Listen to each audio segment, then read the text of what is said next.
சாட்டை துரைமுருகனின் பேச்சுரிமையை கட்டுப்படுத்த எந்தவிதமான நடவடிக்கையையும் அரசு எடுக்கவில்லை என அமைச்சர் முத்துசாமி தெரிவித்துள்ளார்.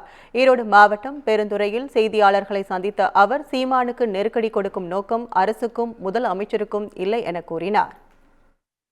சீமானை சுற்றி இருக்கிறவங்களை கைது செய்து சீமானுக்கு நெருக்கடி கொடுக்கறதா அவர் சொல்லியிருக்காரு. இல்ல, அது ஏற்கனவே இருக்கக்கூடிய அந்த பாடலை தான் அவர் பாடி இருக்கிறதாகவும் யூடியூப்ல இருக்கிறத பாடினதுக்கு எதுக்கு நடவடிக்கை எடுக்கப்பட்டிருக்கு இல்ல, அதாவது அந்த மாதிரியான நோக்கம் அரசாங்கத்துக்கு இல்லை, முதல்வருக்கு இல்லை என்பதை நான் திட்டவட்டமாக தெரிவித்துக்கிறேன். சிபிஐ இன்னைக்கு தான் வரணும், இன்னைக்கு வர வேண்டாம் நாம் ஒன்றும் நிறுத்துறது. அவங்க என்னைக்கு வேணாலும் வர்றதுக்கு உரிமை இருக்குது. அதனால் அதில் நாம் ஒன்றும் தடுக்கலை. அவங்க சொல்கிறது குற்றச்சாட்டு சொல்லிகிட்டு இருக்கிற முடியும். அந்த மாதிரி ஒரு குற்றச்சாட்டே இல்லை. இருந்தால் இன்ன வரல விட்டுக்கிட்டு இருப்பாங்களா? எனவே அந்த மாதிரி ஒரு குற்றச்சாட்டே இல்லை. அது வந்ததுனாக்கா எங்களுக்கு இன்னும் நல்லது, ஒரு சர்டிஃபிகேட் கிடைச்ச மாதிரி இருக்கும்.